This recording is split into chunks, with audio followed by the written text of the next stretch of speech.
Okay, we're live. Hi, everyone. Thank you all for joining. My name is Kinneret, and I'm the Senior Research Community Officer, newly joined on the WMF research team. I would like to welcome you to this month's Research Showcase. The Research Showcases are monthly convenings organized by members of our team to recognize and share recent research on or relevant to the Wikimedia project. For those of you joining us live, we welcome you to ask questions in the YouTube chat or on IRC. We will monitor these channels and pass questions to the speakers at the end of their presentations. We kindly ask that attendees follow the friendly space policy and the universal code of conduct. Before we begin, we have a couple of community announcements to share. The first one is that registration for Wikimania is open. If you'll be in Singapore, join us there. Otherwise, registration for the online is still open. There will be a research, science, and medicine track. Please join to learn more. The next announcement, if you want to learn a little bit more about the work that our team has done over the past 6 months, the research report number 8 is out now, and Isaac will share the link. Thank you, Isaac. Next announcement is that the WMF research team is hiring a research manager. This role is fit for a researcher with research science or data science management experience. Check out the job description in the link.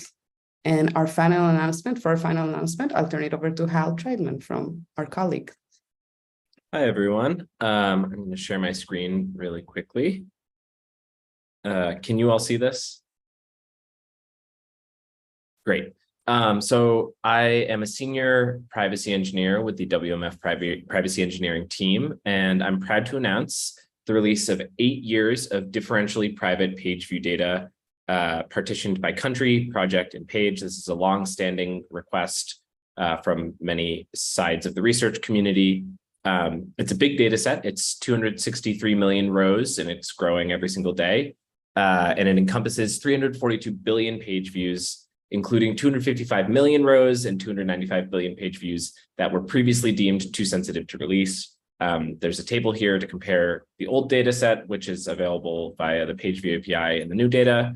As you can see, we're significantly more granular. There's a lower minimum release threshold. There's no limit to the maximum numbers of rows that are released in a given day. The data is partitioned by both country and project. And then finally, this is a very exciting thing in my opinion, we were able to release about 6.5 years of data, historical data that was previously deemed too risky to release. I think this is going to be a great resource for research on page views in the future. If you want access to the data, you can send these links, or you can take a look at these links, and I think Isaac will also send them in the chat as well. So yeah, excited to see what the research community does with this. Thank you so much. Thank you, Hal. And I will now turn it over to Isaac, who will introduce this month's theme and speakers. Thanks, Kinneret. So I'm Isaac Johnson. I'm a senior research scientist at the Wikimedia Foundation. I'm glad to introduce the July 2023 Research Showcase. Today, we'll be hearing from several researchers on the theme of improving knowledge integrity on the Wikimedia projects. I'm excited about this showcase. It's been a while since we've talked on the showcase about this very important facet of the Wikimedia ecosystem, essentially how editors maintain content that represents all significant points of view, is reliable, is verifiable. And this showcase is also about improving knowledge integrity. So our presenters have also literally built on our understanding of knowledge integrity to design tooling to help support it. Our first presenter will be Aitolkin Baigutanova, a master's degree student in the School of Computing at KAIST in South Korea. She's been working with the team since 2021 and expects to graduate in February 2024. Very excited to have her. She'll be presenting work on the reliability of Wikipedia through the lens of references. And in particular, she will introduce her longitudinal analysis of how sentences needing citations and low-quality citations have evolved over the years. And I think this is work that is particularly timely as the Wikimedia community grapples with what it means to be in this time of large language models that can generate very persuasive sounding Wikimedia content that might not actually hold up when it's actually verified. With that, I'll pass it to you, Aitolkin, to share your screen and present.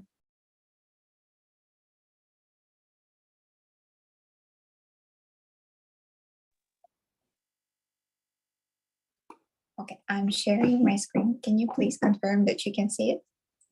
Yes, thank you. Okay, great. Thank you very much for the kind introduction. And as Isaac mentioned, I have been working with Wikimedia's research team for maybe 2 years now. And for this time, I've been focusing on this knowledge integrity theme. And I am going to present it today to you. As a master's student, it's a great honor for me to work with the foundation and present my research here today. I will introduce our paper that has been published this year in the WWW proceeding, and the title of my talk would be Assessment of Reference Quality on Wikipedia. So let me start by stating the core content policies of Wikipedia, which you may already know. So the first one is the verifiability policy, which ensures that readers of Wikipedia can check that information comes from a reliable source. The other one is neutral point of view. Here, it basically means that the information presented is unbiased and all the significant views that have been published by reliable sources on the topic are considered. And the final one is no original research, which means that Wikipedia doesn't contain original research, and any material for which reliable and published sources exist should be used. And all of these three content policies basically highlight the importance of reliable sources. However, unfortunately, and as we know, not all the articles would follow these core content policies perfectly. So there can be some articles that have that cite where the information is coming from, like for example here, but in some cases, the information may not be supported by any reference. And commonly, this kind of parts are marked by a citation needed flag. But even in those parts that are cited, the reference can be either reliable or unreliable. So for example, Oxford Dictionary could be considered as a reliable source, but when some information is cited from social media, that may not be as reliable. And definitely it affects the readers of encyclopedia who directly get to see this information either on Wikipedia or on the search engines. But from a more global perspective, it does affect far beyond Wikipedia. And one of the reasons is that Wikipedia, along with all this information, can be used and is commonly used for various NLP tasks, for creation of knowledge graphs, and training of hot today large language models. And recognizing this importance of referencing on Wikipedia, in our research, the question that we wanted to answer was mainly, how can we measure the verifiability or the reliability of Wikipedia articles through their references? And to do so, we operationalize the notion of reference quality test. And in our work, we define two metrics to measure reference quality. So the first one is reference need index, which represents the percentage of citation missing sentences. And the formula is pretty straightforward. I will not explain it in too much detail, but we do release a tool that can be used to compute this score. And the details can be found in our paper. So for the second index, which is reference risk, it is the proportion of non-authoritative sources among all the references in a given revision. And for the second index, we refer to the Perennial sources list, which is a Wikipedia community maintained list of sources whose reliability and use are discussed. So basically, Wikipedia community discusses the reliability of sources and collectively decides reliability label. This Perennial sources list on Wikipedia has 5 categories, which are listed on this slide. And the categories of interest in our research were the lowest 2 category, namely blacklisted and deprecated, as we refer to them as non-authoritative sources. Or in other words, we refer to blacklisted and deprecated sources as risky for use on Wikipedia articles.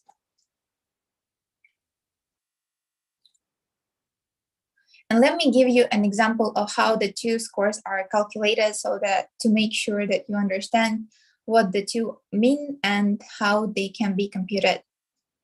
So imagine we have an article that has 3 sentences as here, A, B, and C.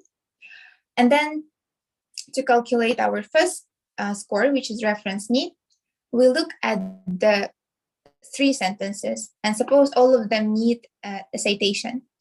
However, out of 3 sentences that need to be cited, only that needs to be supported by a citation, only 2 are supported. It means that one out of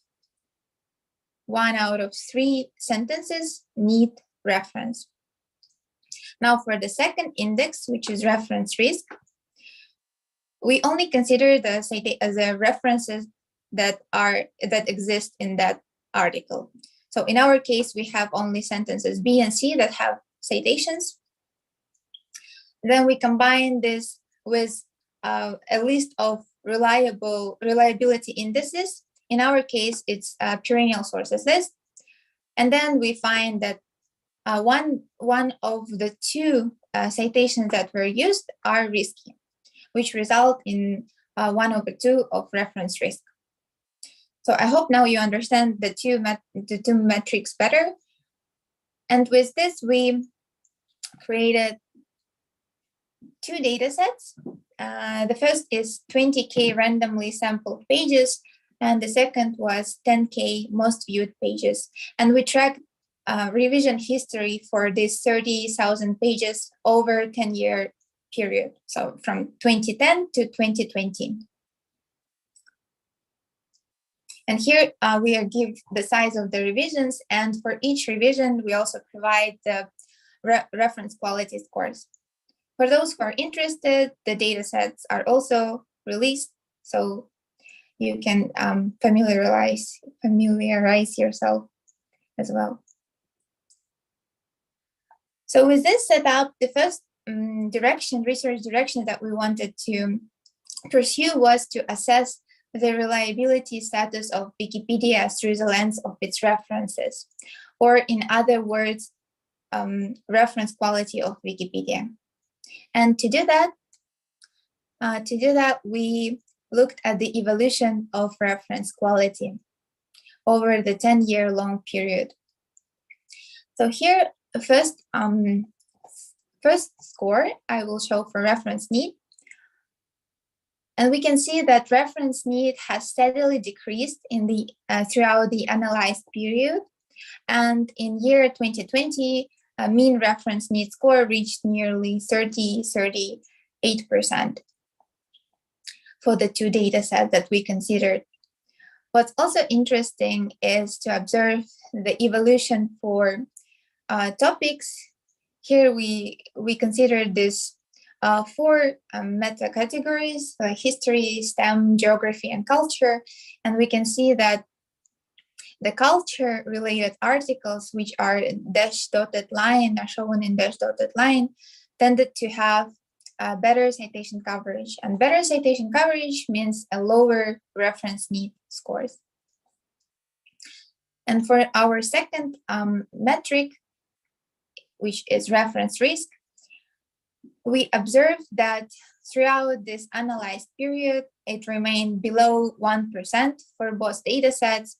And what's also was interesting is that it decreased here for both data sets after 2018, when the perennial sources list that I introduced earlier was created, which is the reliability index list. Regarding the topical distribution, we can see that STEM-related articles, which are shown in dashed line, tended to have fewer risky references in them. So we showed the distribution for the higher level categories, but we also wanted to show the distribution of reference quality for a more fine-grained topics. And consistent with what we saw in the evolution plots, we see that STEM domains like biology, earth libraries, they tended to have lower reference risk, while they also had tended to have higher reference need, like for example, mathematics and physics and also linguistics. They are in the more like right side of this plot. On the other hand, for culture-related domains like media and biography, they tended to have higher reference risk. And what higher reference risk means is that they tended to have cite unreliable references more often than other topics.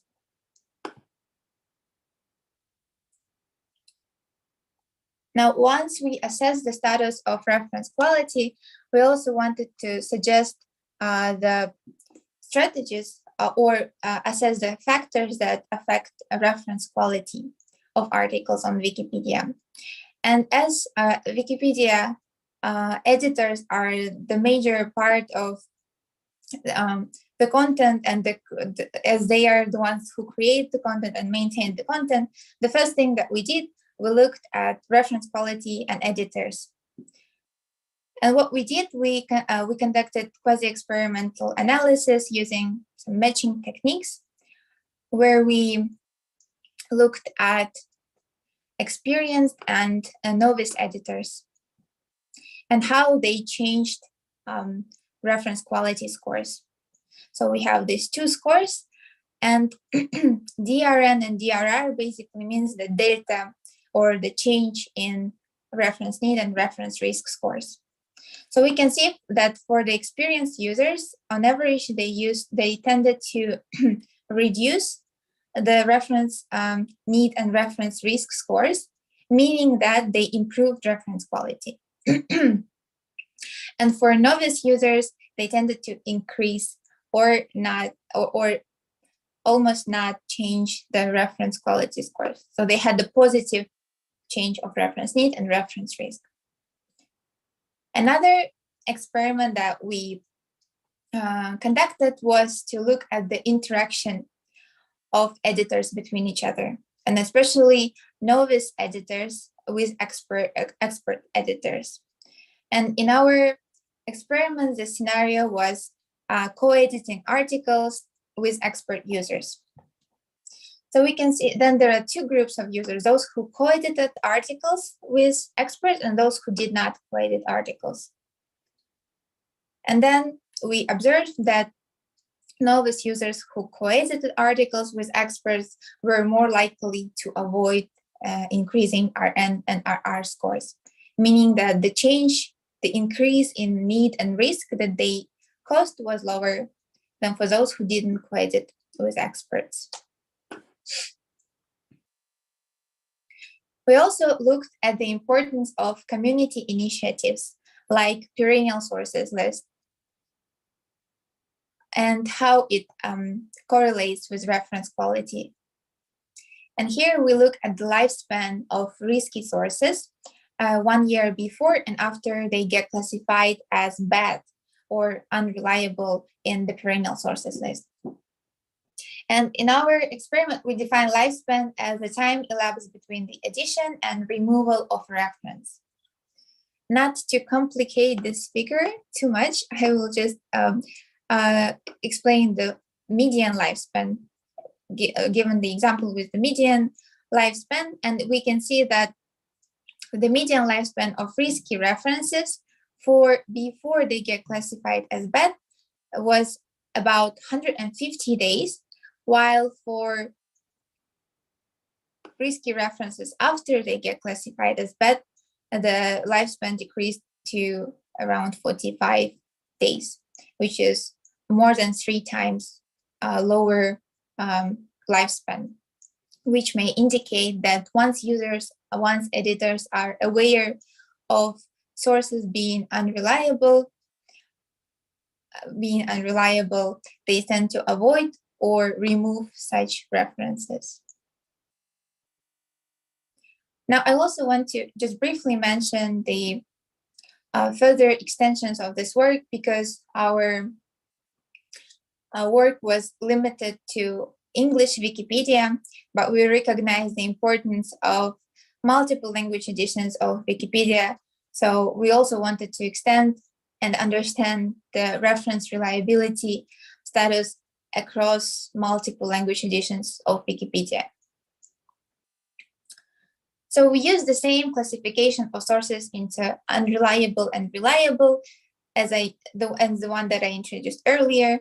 And we looked at the distribution of reference reliability across, here I show for 40 editions with the largest number of articles. And here, this gray area shows the 90% confidence interval. What I think is more interesting to observe here are the outliers at the bottom and at the above the confidence interval. And for the outlier below the confidence interval, we can see English Wikipedia, which means that it has a larger proportion of articles citing reliable sources relatively to other editions. And this result is consistent with what I introduced earlier, because editors being familiar with this classification into reliable and unreliable, they try to remove or avoid using such sources. On the other side of this distribution are, here I list 3, Russian, Armenian, Chinese, which are here, which tend to have a bit larger proportion of unreliable sources compared to other editions. And we were curious in why this happens, and we qualitatively assessed and checked what kind of sources are causing this kind of trend. And when we checked what kind of sources were causing this kind of pattern, we could observe that for Russian and Armenian, it was caused by a Russian newspaper website, and for Chinese Wikipedia, it was caused by a Chinese tabloid. And these are culture and country-specific information providers for those editions, where for Russian and Chinese Wikipedias, the Russian newspaper that I mentioned and the Chinese tabloid, they were not yet classified as bad.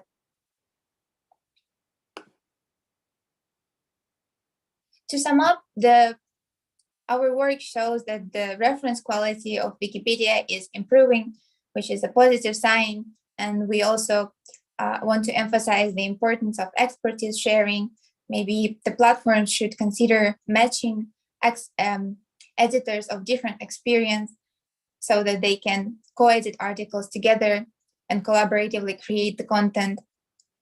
Also, we want to highlight the importance of community efforts like creation of perennial sources list that can greatly affect and help with maintaining the quality of the content. Also, we hope that our work inspires more active discussions within non-English communities and the potential for creation of global reliability index, especially aiding this smaller edition and smaller communities.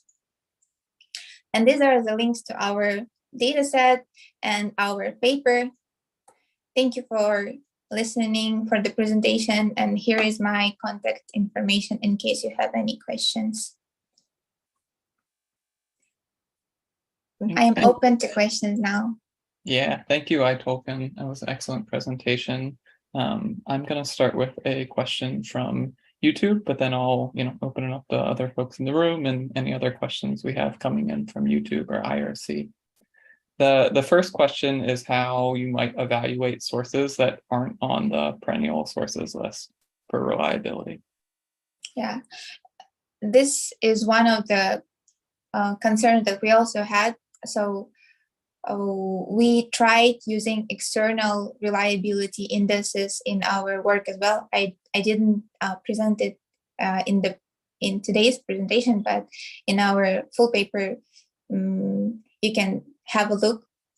So we assessed some of the popular external reliability indices, but what we found is that external reliability indices might not be as appropriate, not as appropriate, but they may not cover as well as locally maintained lists, because the sources used in Wikipedia, more specific for Wikipedia, were better covered by the Perennial sources list. That's why it was our choice for this work. Yeah, that makes a lot of sense. I also want to call on Pablo, put you on the spot here, because I know you've been thinking as well about this, like how do we evaluate sources that maybe we don't have these community annotations for explicitly. Yeah, well, thank you, Isaac, for bringing that. Yeah, this is definitely a very interesting topic. Thank you, iTolkien, for sharing this work. This is really relevant because it shows the impact of these community efforts, and also some limitations about how limited is this list, and then the need to extend that resource. So there are some work that is being done at this moment to try to quantify the controversiality of sources inferred by data, to try to not to create another list, but maybe to have an alternative list to assist editors in deciding whether a source is reliable or not, or consensus. And from that, I have a question for iTolkien. When you did the analysis of the impact, you focus on novice and experienced editors, and I'm wondering if you also examine bot edits, whether bots might be using directly or indirectly the Perennial source list, or might be ineffective the removal of risky references. Yeah, for our analysis, we excluded bot edits, so we didn't consider bot users, just the human editors, because and also we excluded anonymous users as well, because we cannot judge their experience. And here the experience that we refer to is number of previous edits. So for anonymous users, we cannot know how many edits they had made before.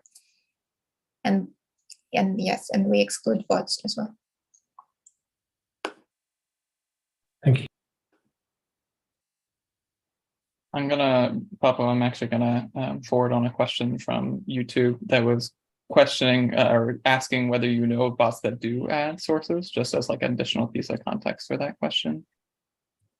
Sorry, I didn't catch that. Could you please repeat, Ishak?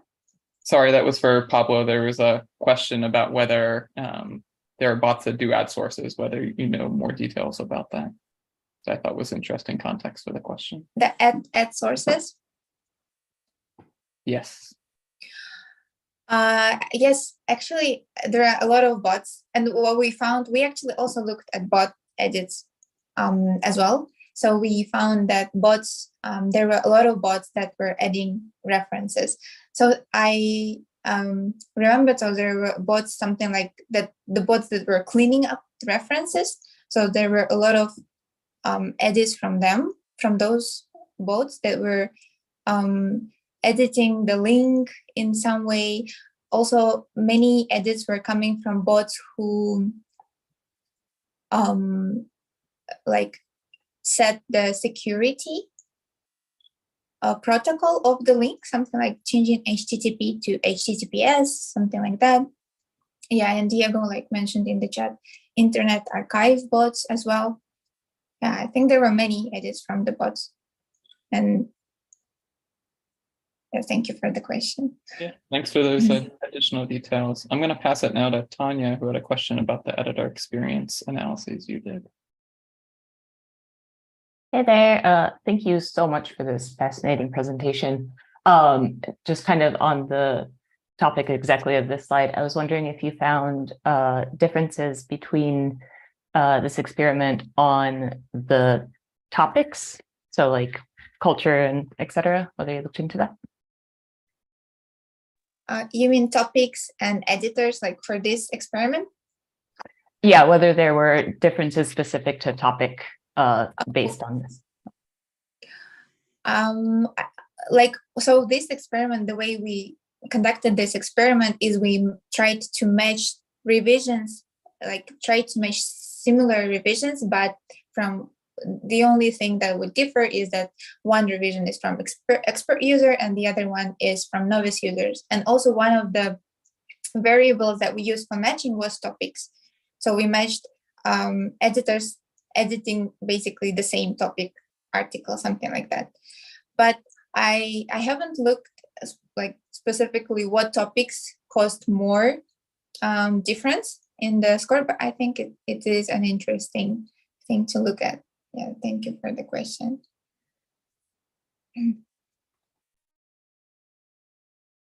Token, you had a really nice slide about bringing this to more languages. I know that's something that's going to come up in the next presentations as well. And I think with references in particular, just preface by saying it's a lot of work to scale this research to more languages, because they're, despite being very central to Wikipedia, they're often unstructured, and it makes scaling and being able to identify templates and all the things very difficult. So I was wondering if you could just talk a little bit more about the work you did there and what challenges maybe you're facing in doing some of this language scaling work. Yeah, I'm glad that you brought up this, because I should have also mentioned that, because we started with this question we need to consider more editions, not just English. And then we wanted to look at again, we needed to have some reliability labeling for this. But then when we started to look at the reliability indices, most of them, the external ones that we looked at, they were very limited in the geographical coverage. So they would be specific to certain countries, more Western sources. And we even look into the perennial sources list. What we discovered is that perennial sources list, the one that we used was from the English Wikipedia, but it exists in other editions as well. However, other editions were not actively maintained, or they had a very small list and not with explicit labels. So there were a lot of kind of challenges there that we couldn't find this kind of reliability labeling in other Wikipedia editions, unfortunately, as accessible as in English Wikipedia. So I think this is one of the things that I really hope that our work or these presentations can inspire Wikipedia editors and non-English communities, especially to raise this kind of discussions on reliability. Yes. No, thank you. And I think, the tooling can also help by demonstrating that there's a pathway for, if you maintain this content, there's ways to make it readily accessible to editors and things like that. With that, I think we can pass to our next presentation. We're going to have Diego Saez-Trumper and Pablo Aragon, who are research scientists and my colleagues at the Wikimedia Foundation. And they'll be presenting their research on multilingual approaches to support knowledge integrity on Wikipedia. So in particular, they're going to present a novel machine learning system aimed at assisting the Wikimedia communities in addressing vandalism. That'll be Diego's work. and then a dashboard that relies on that system to monitor high-risk content in hundreds of Wikipedia languages, and that will be Pablo. With that, Diego, the floor is yours. Thank you very much, Isaac. Let me share my screen. In the meantime, let me congratulate iTalking for the amazing presentation. She started working with us when she was an undergrad student, and now she's finishing her master, and it's amazing to see all the research that you have done in this time. So thank you very much, iTalking. Let me start now with this presentation. So thank you very much, Isaac, for the introduction, and thank you to all you for attending this showcase. As Isaac mentioned, today with my colleague Pablo Aragon, we will be talking about our work on multilingual approaches to support knowledge integrity in Wikipedia. So in the last years, the Wikimedia Foundation research team has been working on different aspects of knowledge integrity and from different approaches. So we have wrote several papers explaining the role of Wikipedia in the information ecosystem, articles, and we have also released a lot of data sets that can be used within and outside of Wikipedia to train machine learning models related to content integrity and content quality. We have also produced several insights, some of them shared as scientific papers, like the one that iTalking just presented. And our more recent work is on creating a new generation of machine learning models to support Wikipedia and Wikidata patrollers. I will cover a portion of this in a minute. But we are not alone on this path. Let me highlight some of the collaborations that we are having on this. So we are having external collaborations with external researchers like people from KAIST, and I don't want to start the big list because I will miss some people, but a lot of external collaboration to develop the scientific work, but also internal collaboration within the Wikimedia Foundation. I want to mention and highlight these two teams that we are closely collaborating with. One is the Trust and Safety Anti-Disinformation team. We collaborate with them. Basically, we give them some quantitative insights and the outputs of our machine learning models that they can use for doing their more qualitative analysis that we receive back, and that help us to improve also our work and in general the knowledge integrity in Wikipedia. And also with the machine learning platform team that we have been working on creating a scalable and high-performing APIs that can support especially patrollers on detecting revisions that requires human attention. And this is what I'm briefly going to introduce today. So river risk. River risk, it's a family of models that were designed to automatically identify revisions that might be reverted. So meaning that these revisions that have some issues, some content issues or problems, and that should be reverted. Why we are doing this? We are doing this as you might know, and I think I don't need to highlight that much here the motivation, but Wikipedia content, the content integrity in Wikipedia is important not only for the readers of the online encyclopedia, but also because Wikipedia is powering other sites, and a lot of the information that you see online comes from Wikipedia. However, patrolling or keeping this content with high quality is difficult, especially for the amount of revisions that we receive per day. So currently, just considering Wikipedia projects, we receive around 16 revisions per second. That is almost 1,000 revisions per minute. So we need models that help to identify bad edits and help to revert them. And now maybe you're thinking, yes, but we already have models for that, and we have systems, even in the foundation like ORIS. That, by the way, ORIS is a project that we have learned a lot from, and all these learnings we are trying to apply in this work. However, there are several limitations with these current models. Probably the main one is that they are language dependent. So that means that you need one model per language. Every time that you need to train or you want to add a new language, you need to train a new model. But especially this is difficult because now we just cover a portion of the Wikipedia language editions. So the language coverage is one of the current problems. Another problem that we have with the current approaches is that mainly rely on manually annotated data for training. And this is difficult. So it's difficult to keep this updated and also to grow to other languages. And probably equally important is that these models are already a bit old, and nowadays we have a lot of advances in technology, especially for processing text. And maybe most of you knows these large language models based on transformers that are so popular today, and for sure they can help us on the task of detecting bad quality edits. However, these super cool models that now everyone is talking about, it have some problems. One of them is that they require a lot of computational resources. So you need GPUs for training, you need a lot of resources also for inference. So they are expensive in terms of resources, but at the same time, they have some problems in terms of the language that they cover. There's a lot of studies that shows that these models works good in the most popular language on the internet, but the performance decrease on under-resourced languages. And there's several languages that are just not covered. The other problem that we have is that, okay, with these large language models, we can understand the content and we can do complex things in these more popular languages, but we cannot apply them in many of the other languages.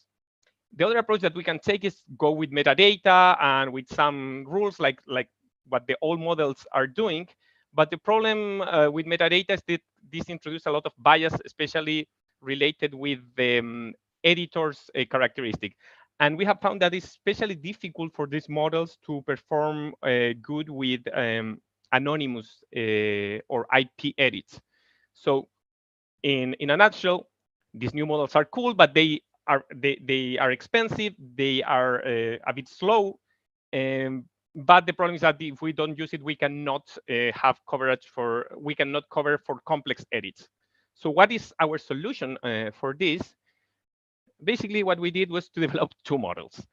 One that is pure language agnostic, based mainly on metadata, and another model that is based on multilingual BERT, a popular large language models that can understand text more deeply. The language agnostic model, as I said, is fast, covers all languages. So now with this model that is already in production, we are supporting all Wikipedia projects. If a new language is added, we don't need to retrain the model will be covered, and because it's not language dependent. However, the problem of this is that, as I mentioned, this misses some context and is not super good on evaluating more complex content problems. On the other hand, as I said, the multilingual model that is based on BERT, it's using these advanced techniques. We have put a special emphasis that the model is fair on IP edits, on anonymous edits. So our model performs, I will show some results, perform very good for anonymous edits. But the limitation is the ones that I mentioned. Nowadays, we are covering just 47 languages. That is still much larger than the existing models. We are improving in 60% the amount of language covered. But it's still heavy on computational resources. So our current recommendation, if you want to use these models, if you're a developer or if you are a researcher and you want to use this model, our current recommendation is that you use the multilingual model based on BERT just for anonymous edits in the 47 language that it covers, and then you use the language agnostic model for all other revisions. In both cases, they are performing better than previous models, and so you can use them confidently. Let me now very briefly, like in 2 slides, explain how the multilingual model works. If you want to learn more, I will send you then some pointers. But conceptually, the model of this multilingual model, it's pretty simple. The technology is complex, but conceptually, the model architecture is pretty simple. First, what we do is that we use the Wikimedia Wiki edit types library to identify content that has been added, moved, or removed. So basically, we take the diff, but we not only take the diff, but we know, for example, when some content was moved, when some content was added, and when some content was removed. This, by the way, this library, the MediaWiki Edit Types, is a super cool library that was also developed within our research team. Our project led by our colleague Isaac Johnson that is presenting today, and with Jesse that was an outreach and then contractor intern. And when using this library to extract the content and then pass it, and we pass in different buckets, the content that was added, the content that was moved, and the content that was removed to this intelligent multilingual BERT model. And this model outputs a prediction. And what we do is then we take that prediction and we mix that prediction with the metadata that we have about the pages and about the users. And with this, we output a prediction. Here you have some numbers and on the results. You have the comparisons across different setups of the multilingual model. What you see on green, and you can see that outperformed the baselines in all the cases. What you see on your left is how the model performs for all the revisions. All the revisions means anonymous edits plus registered user edits. And what you see on your right is just a result for the anonymous edits. And you can see that the difference in this case is much bigger. And this is very important because there has been a lot of discussions about IP edits, and most of the Wikimedia communities has decided that they want to keep IP edits. So having a fair system with them, it's very important because what you see here as a rule base, it would be a model that just rejects all IP edits, and that would be not very good, and we are doing much better than that.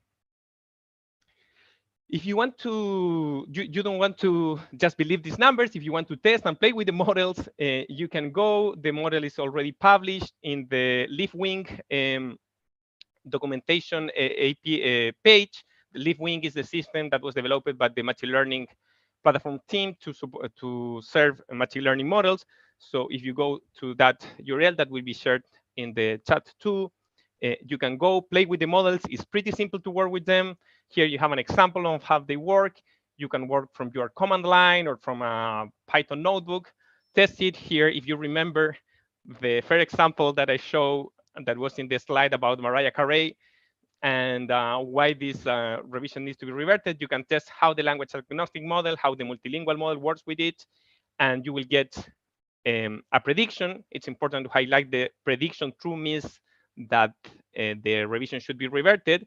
And here you also have the probability. So this is a highly probable bad edit. Also, if you want to go deeper here, you can learn more about this. So now all the models that are hosted in LeafWing, all the machine learning models that the Wikimedia Foundation will be serving are need to have a model card. So you can have all the details about the model, and you not only can read about it, you can use, and following our open source policy, you can get the model from the repository, you can check it, you can clone it, you can improve it. So following all the open source path. And also, if you want to understand more the scientific details on how we built, in this case, a multilingual model, you can read our paper that was just accepted and will be published on the KDD conference now in August. And I will put the acknowledgements at the end. So with this, I will pass the microphone to my colleague, Pablo Aragon, that will explain what other things we are doing apart from supporting patrollers with this model. So Pablo, the mic is yours. Thank you, Diego. Okay, so we'll present now the Knowledge Integrity Risk Observatory. Next slide, please. Well, for some time, Wikipedia was considered a non-reliable source, for instance, in education. Like, this perception is changing in recent years. Like, analysis like the one on the left about the last US election concluded that in comparison to social media, Wikipedia was refused from big text misinformation, like core content policies like preferability and human-centered approaches to content moderation, as already presented. They were found key to prevent misinformation to a great extent. And also, as Diego mentioned, this not only affects Wikipedia readers. Like this piece on this story on the right, published yesterday on the New York Times, explained, like, in the era of AI and large language model, like, Wikipedia is probably the most important single source for training those models. So the integrity of knowledge in Wikipedia is key for the reliability of the online information ecosystem. Next slide, please. However, when referring to Wikipedia, most people think about English Wikipedia, and there are more than 300 language editions. This might be known by everyone here in the room and also by most viewers of this showcase, but I should emphasize that reliability across wikis might be very different. So the story on the left was published some years ago when I joined the foundation, around that time in Slate, and it covered different situations of the Japanese Wikipedia that might have favored the emergence of structural and wider misinformation and disinformation, in particular related to historical revisionism. And also similar patterns of historical revisionism and disinformation were found in an evaluation of the Croatian Wikipedia conducted by an external expert on the subject matter that was published by the Foundation for Transparency. That was a report that also suggested different factors that might have influenced the emergence of these patterns. Next slide, please. So we created a taxonomy of knowledge integrity risk from a literature review that I presented in the December showcase. And then we built a system with a dashboard showing metrics from these categories that were computed for each language edition in each month. And to accelerate the deployment and maintenance of the dashboard, we relied on the superset infrastructure of the foundation that requires a Wikimedia developer account with the staff or NDA access. And also because some metrics, they rely on non-public data like geographical edits and view. So in that regard, like the results of the work served by HAL in the start of the showcase on differential privacy might bring new opportunities for that. Next slide. So to showcase this first version of the Knowledge Integrity Risk Observatory, I will examine some claims about the Japanese Wikipedia extracted from that story published in Slate. So it was said that the English Wikipedia is viewed by people across the globe, but other language versions, such as the Japanese, are primarily viewed and edited by people of one particular nation. And this is true. And actually, the Japanese Wikipedia is the most unequal among the largest wikis. Like by computing the Gini coefficient over the distribution of views by country and edits by country, it is highly concentrated in both of them in just one country and drastically for views. Next slide, please. It is also said that the Japanese Wikipedia has the lowest number of admins per active users across all language editions, and the metrics comparing these numbers, like active editors and admins, considering sysops and bureaucrats, validates the claim. Next slide, please. But the claim is also followed by another claim that says that a few dozen people within the Japanese Wikipedia have power over what goes on in the platform. So examining power over what goes on the platform cannot be directly measured with language agnostic quantitative approaches, like the one at the observatory, but that we can observe among the largest wikis, like the Japanese one has the pool of admins remarkably older in terms of the time since they sign up in the wiki, and that is that editors with less than 10 years in the wiki hardly become admins, like they are mostly outliers in those cases. So there is a concentration of editors from first generation that remain with admin levels. Next slide. So, well, this was the first version of the Risk Observatory that allows us to provide data to trust and safety about conditions that might favor the emergence of knowledge integrity issues. But several limitations exist for sure, and there are two that were very relevant. The first one is like this design is not based on risks that are informed from retrieved from a literature review, but they are not part of a formal or systematic approach to know when a project is under a knowledge integrity risk. So there is a need for a ground truth. And second, there are many metrics, and that brings complexity when examining if a language edition is in a risky status. So in alignment with the Occam's razor, like good models are parsimonious, like they should accomplish the desired level of explanation with the less number of variables as possible. Next slide, please. So to address these two limitations, there is a second approach to the Risk Observatory that was implemented. First, as we needed a ground truth, we approximate the ground truth. It's not a ground truth, but it's an approximation of the ground truth of a knowledge integrity risk by using the reverse risk model to quantify the presence and the moderation of high-risk revisions. And this is based on the intuition, the hypothesis that we expect that common forms of knowledge integrity threats risk for instance, vandalism, can be captured through revisions with high predicted likelihood of becoming reverted using the machine learning model. I might note that when I mentioned the machine learning model and for the risk observatory, we're using the language agnostic one since we need to provide support for as many languages as possible. And as you mentioned, like the multilingual one has several advantages, but is limited to the languages existing in multilingual. And then for the second limitation to simplify or pull up metrics, we set 3 single metrics, like the ratio of reverted revisions, the ratio of high-risk revisions, and the ratio of high-risk revision that gets reverted. So this creates a question for us that needs to be solved. And what is a high-risk revision? Like, given a revision and a score, when we should decide that that revision is high risk or not high, or not presenting a risk. Next slide, please. Well, so we compile a data set of revisions in all wikis in the first 3 quarters of 2022. Actually, it's a data set very similar to the one that was being used for training and testing the model. And for 100 thresholds, that is from 0, 0.01, 0.02 until 1, we examine the probability distributions of revisions getting reverted and not reverted. And as you can see here, the results shows that the model works quite well in identifying where a revision will be reverted or not in large wikis. Next slide, please. But obviously, these classes, reverted or not, are not balanced.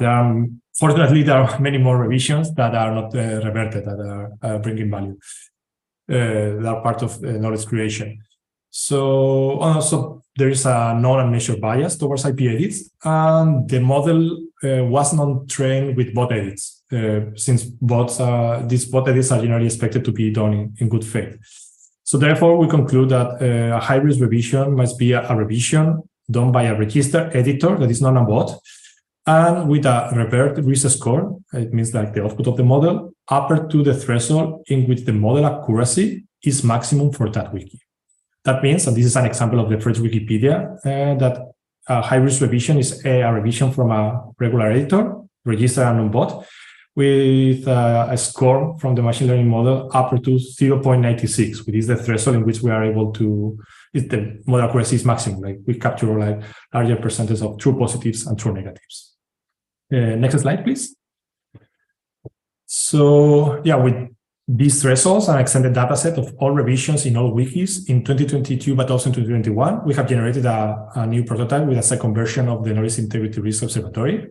Again, to accelerate the deployment process, we are relying on superset. Next step.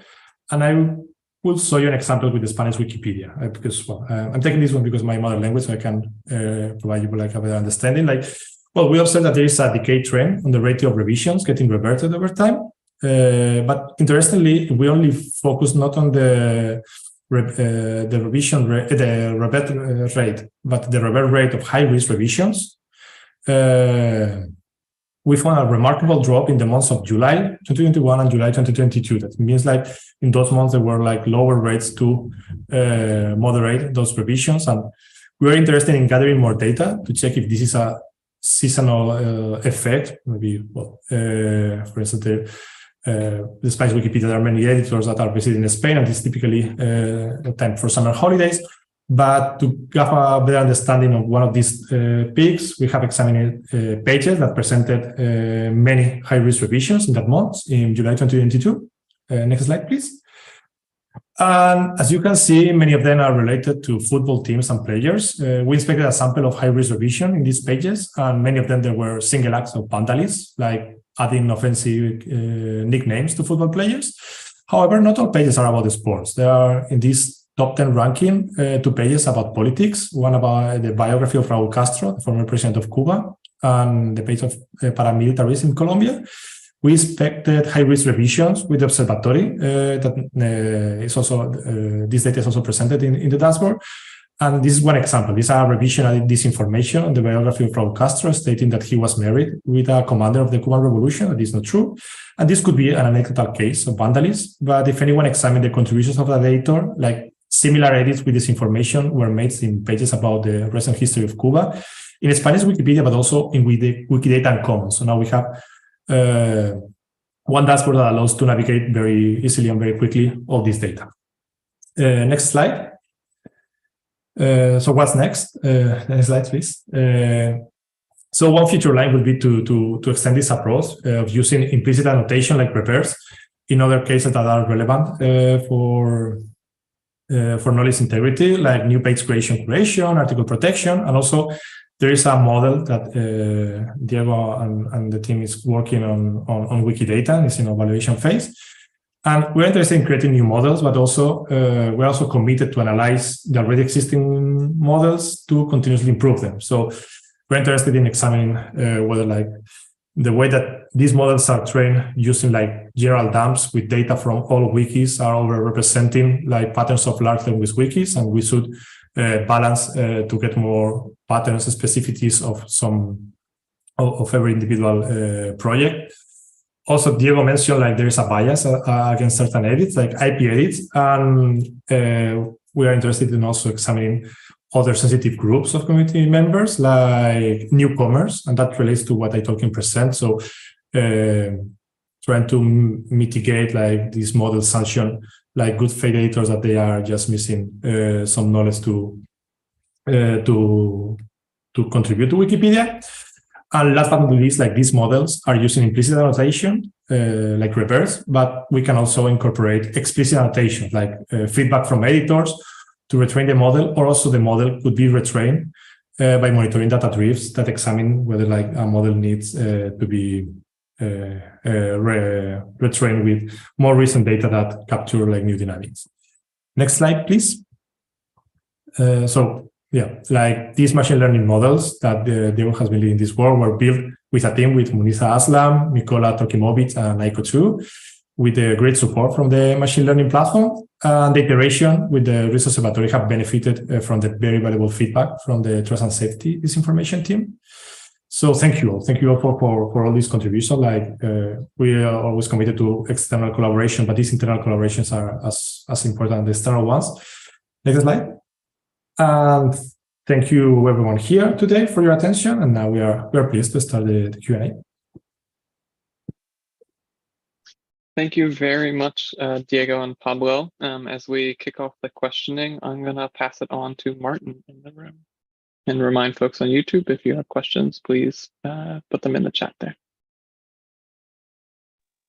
Hi, thank you for the presentation.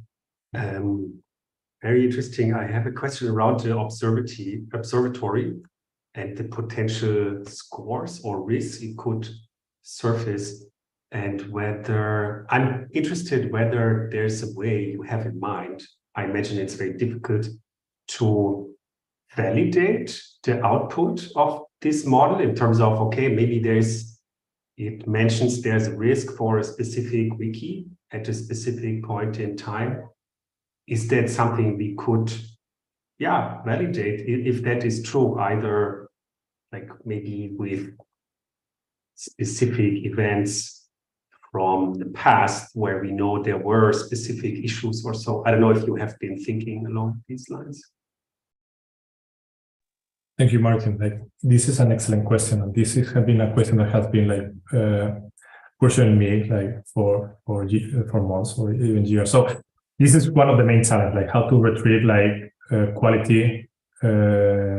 quality ground truth data that can help us to validate. And this was not the case for the first version, and formally it's not even the case for the second one, although this is an approximation. So we're trying to work with disinformation specialists that they are aware of possible situations that, since they are in contact with the community, trying to check whether these metrics are useful to capture some risk. Like some metrics, for instance, are about like community capacity, like tools. Like there are very effective tools in knowledge integrity, like abuse filter. So how the abuse filter activity in terms of editing the rules, the hits on the rules might help to find issues, or some moment with some external collaborators who were discussing whether using the logs of the global logs and the local blocks as a comparison on whether like a community is able to moderate issues happening internally, or there is a need for having like a global moderation to solve those problems. So yeah, this is one of the main things we have experienced. I didn't enter into the taxonomy. In the taxonomy, there were like risks that were external, and in that case, we were using like external data. Like for the geopolitical, we were using the index from Reporters Without Frontiers, and using then the geographical data to see if the community, according to the views and edits, were coming from countries that were under risk of press freedom, and using them as a proxy, but still, then this cannot formally be considered ground truth data. So any contribution that I will be pleased to discuss, because this is a work in progress. Yeah, I want to add something about ground truth in general. I think this is so two things. One is in terms of improving the models, the machine learning models. One thing that we are doing is we're collaborating with community, and especially now there's a project by the moderation tools team that wants to start using these models in large scales in all wikis. And one thing that Pablo mentioned at the end is that we want to give the ability the model to be retrained, considering a specific input, explicit feedback from admins. And I think that's very important, because this will be always an iterative process. It's not only an iterative process, it's kind of an adversarial problem, because if there are actors that want to introduce this information, because one thing is like the vandalism in one side, but even with the vandalism, people would learn what the model it's able to capture. So there will be all the time will be some drift. So one thing that for us is very important is the ability of being monitoring the quality of the system and being able to retrain the model periodically. And this is something that we are studying this year, and I hope that we get the resources to do it, and also that we develop a system that can take in consideration admins' feedback, but also don't overfit on their feedback, because in the machine learning space, that's the problem that you have if you want to give a lot of weight to few inputs. So if we're analyzing 1,000 edits per minute and we receive, I don't know, 20 feedbacks or revisions with feedback from admins per day, it would be there's a challenge there on how to consider this, and this is something that we are doing research about hopefully this year. Thanks, Diego. I wanted to also follow up on your work and connecting it with what iTolkien had shared. And I'm wondering whether you see value, if there is like possibility for incorporating in some of that work around reference risk and just, perennial sources, that sort of thing into your modeling. And I guess more generally, where you see the most room for improvement in detecting vandalism, like what sorts of features are we thinking about?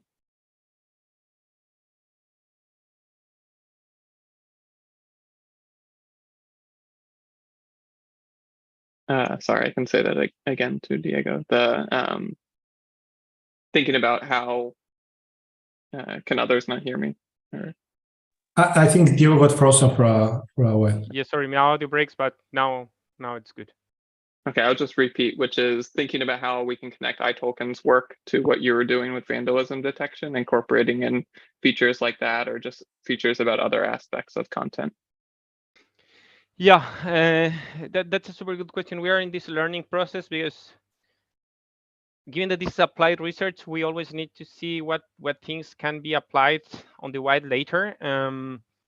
So we have seen that even these models like BERT, that is not the last generation, like it's very far from these super large language models like the GPT or this new Llama, or there's a lot of them now.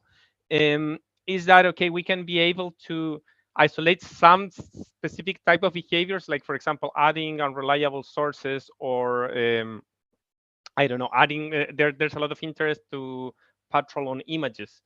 And for sure, we can build models that understand images. There's a lot of work on computer vision. We have an expert in computer vision on the team that is Miriam Reddy. So I'm sure that we have the capacity, the scientific capacity to do this. The thing is how close we are to being able to apply this to evaluate every revision that happens on Wikipedia.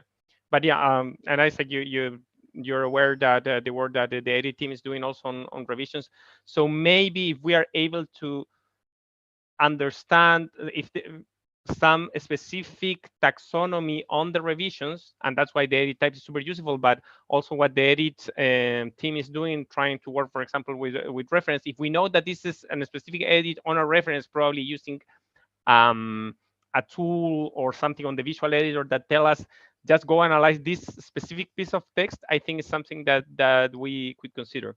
So I think scientifically the problem is not that impossible to solve. It's not easy for sure, but technically how we do this at large scales, I think that is the most challenging piece.